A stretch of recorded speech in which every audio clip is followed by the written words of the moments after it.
Esta noche estamos continuando nuestra serie con la visita de miembros del gabinete del presidente de la República, los ministros del Poder Ejecutivo. Hoy tenemos como invitado al señor ministro de Salud Pública, a quien agradecemos su presencia. Conocemos algo de su formación que lo lleva al cargo de ministro de Salud y después conversamos.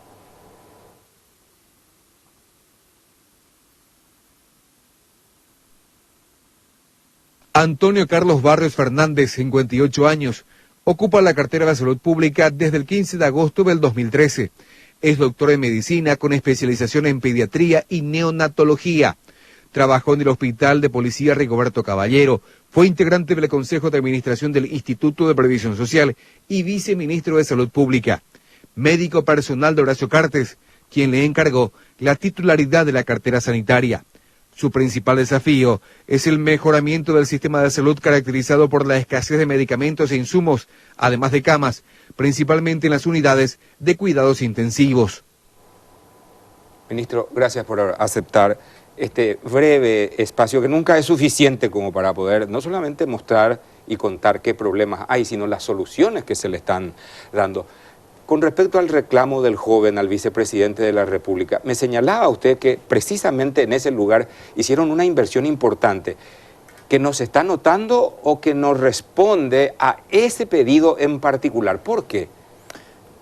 Muy buenas noches, Oscar. Un saludo a la teleaudiencia.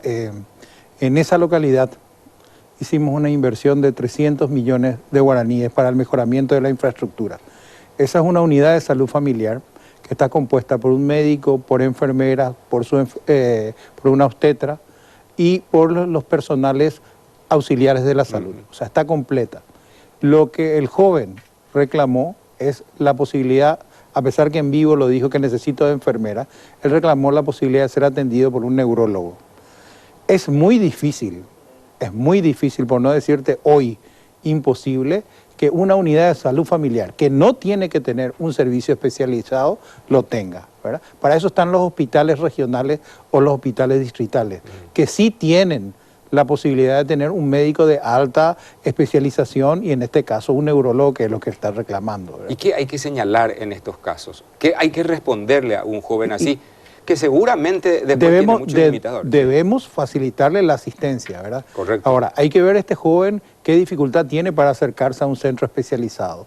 Muchas veces este joven necesita, por ejemplo, una tomografía y él tiene que trasladarse a Encarnación a hacerse la tomografía, porque en Encarnación está el tomógrafo. Y ahí empezamos a hablar de uno de los grandes logros de nuestro gobierno, que es la telemedicina, ¿verdad? En Encarnación tenemos conectado al sistema de telemedicina el tomógrafo. ¿Por qué conectado al sistema de telemedicina? Porque tampoco tenemos la suficiente cantidad de especialistas en imágenes que puedan dar el diagnóstico con forma inmediata. ¿Qué se hace? Se hace la tomografía, se transmite eso a Asunción y es leído en forma inmediata y la respuesta lo tiene en su servicio. En las unidades de salud familiar, en los puestos más pequeños, otro logro de la telemedicina que hoy hasta te puedo decir que me dio pirí. Ir al Verdi hoy es bastante complejo. Totalmente. No hay caminos, tenemos que ir por canoa, después se sigue con un motocarro y el motocarro al lado un buey que puedas tirar cuando se tranca en el barro. Hoy habilitamos el servicio de teleelectrocardiografía, que es para hacer electrocardiograma, una cosa que hoy en Asunción en cualquier consultorio clínico uno se puede realizar, para el Verdi era un imposible. Hoy empezamos a transmitir las primeras imágenes, hicimos los primeros 4 estudios de electrocardiografía gracias a este sistema que acerca la especialización o las especialidades más complejas a la ciudadanía que no va a tener de otra forma ese recurso. Y así lo hicimos en 25 cabeceras en 25 hospitales regionales, hospitales distritales, y eso va creciendo. Vamos a tener por primera vez electroencefalografía en los hospitales.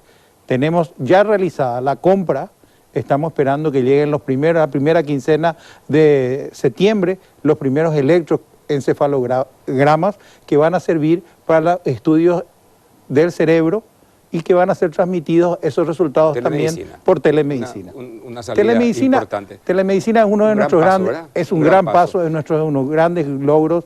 ¿Y sabes qué pasó con la telemedicina? Cuando llegué al Ministerio de Salud, Era un ministerio bastante difícil, 100 millones de deudas de pasivo, dificultades con los insumos, dificultades con los medicamentos, dificultades con los alimentos, dificultades con el combustible. Era un polvorín, ¿verdad? Empezamos las negociaciones y empezamos a ver qué había dentro del ministerio que se podía. Desde el 2011 estaba el sistema instalado y durmiendo. Invertimos, creo que en la primera parte, algo así como 1 millón de guaraníes que eran cables. Empezamos a hacer la primera transmisión de imágenes. Hablamos con los cooperantes que hicieron esto, la OPS y una cooperación española, y le dijimos, queremos ver esto, pero nunca nos hicieron caso. O sea, y empezamos a trabajar. O sea, otra vez es gestión. Es gestión. Sí, sin duda. Mucho de lo que nuestra pasa, debilidad. mucho de lo que Endémica, pasa sí. es gestión. Gestión, sin duda. Ministro, ¿debe ser lo más difícil lidiar con los miembros de la comunidad médica de los hospitales públicos? ¿Cómo está esa relación ahora? ¿Hay siempre tirantes, hay temas pendientes? ¿Cómo estamos? El médico siempre reclama, y lo reclama, muchas veces sus reclamos son totalmente justificados, ¿verdad? Otras veces los reclamos cuando van en la vía salarial son un poquito más difíciles de contener y de cumplir, porque hoy en día tenemos 2 años de gobierno y no tuvimos ningún incremento salarial. Sí. Pero las relaciones hoy, hace muchísimo tiempo que no tengo marchas, que no tengo huelgas importantes. Tuve así pequeños foquitos, pero fueron pequeños, ¿verdad? Pero atendidos. Pero atendidos. Y unos reclamos son justos O sea, y otras veces son abierta atendidos. para la conversación. El diálogo en el ministerio, mi administración es totalmente abierta. No hay secretos para nada, se le atiende a todo de acuerdo al tiempo. Yo dialogo con todo. Esa es una gran capacidad, la capacidad de negociación, que es lo que me suele decir. Yo suelo preguntarle al señor presidente, le dije yo, ¿por qué me dio una misión tan difícil de entrar? Me dijo, porque tenés una gran capacidad de negociación. Es así que yo negocié con los laboratorios para que sigan proveyendo medicamentos cuando no había posibilidad de pago, ¿verdad? Y los laboratorios nacionales han cumplido con el gobierno, han cumplido con la ciudadanía y hoy están muy comprometidos. La relación de los mandos medios con los médicos en los hospitales entiendo que de alguna manera generó mucha fricción.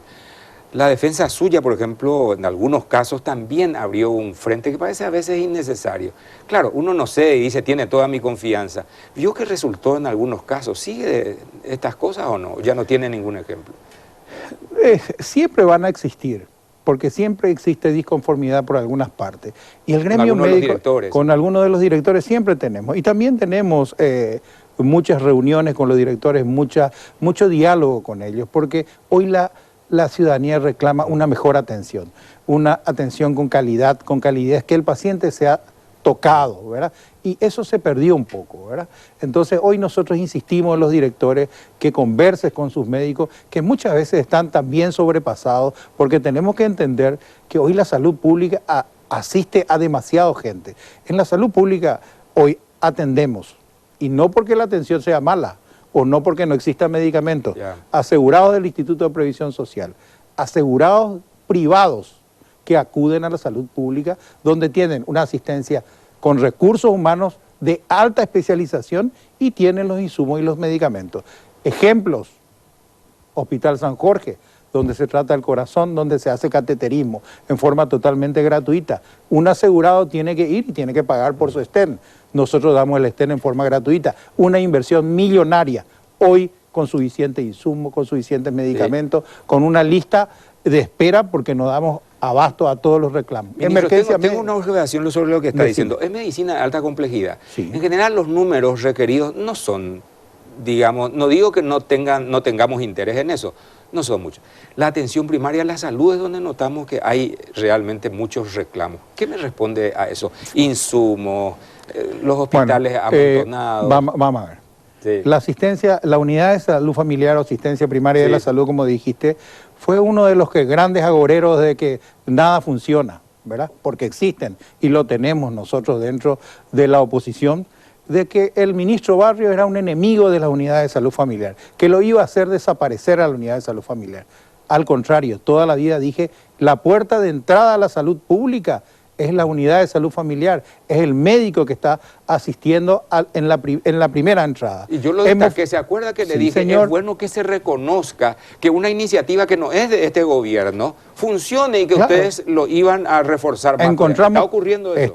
encontramos 757 no completas, bien, más del 50% con unidades incompletas. Hoy tenemos 792 unidades de salud familiar, tenemos las unidades mucho más completas, casi todas están completas y vamos a seguir creciendo en ese sentido. Y vamos a seguir apostando a las unidades de salud familiar.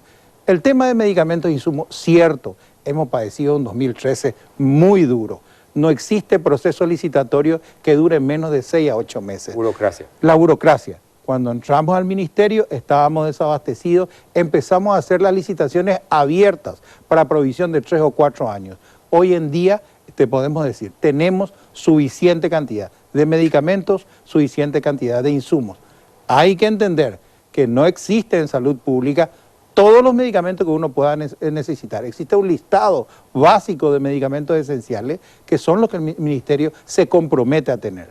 Y lo mismo, insumos. De ese listado, ¿qué está haciendo falta hoy día que usted dice, esto hay que tener, y la burocracia sigue postergando? Mira, desconozco que exista uno solo. Ah, bueno. Desconozco que exista uno solo. Esa es una buena noticia. Hoy en día, con las licitaciones abiertas, podemos tener, en el peor de los casos, una orden de entrega y el laboratorio tarde unos días en completarme algún medicamento, pero los procesos están hechos, las licitaciones están como para tener suficiente medicamento. Y te digo otra cosa, medicamentos tenemos suficiente que a nuestro hermano, que es el Instituto de Previsión Social, que no está pasando por un buen momento de medicamentos, está terminando sus procesos licitatorios, es el ministerio a través de un convenio que está proveyendo esos medicamentos esenciales. Lo mismo al hospital de clínica, lo mismo al hospital policial y así sucesivamente. Estamos abiertos, trabajamos en una sola unidad. La salud es del pueblo, para toda la gente, sin distinción. Ministro, gracias por su tiempo. Muy amable usted. Gracias. Oscar, un placer. Ojalá que me invites porque de salud pública tenemos para conversar varios programas. Sobre todo si hay dificultades y para eso Pero para eso estamos. Entonces lo planteamos. Gracias, Con mucho ministro. gusto. Muy amable. Gracias a vos.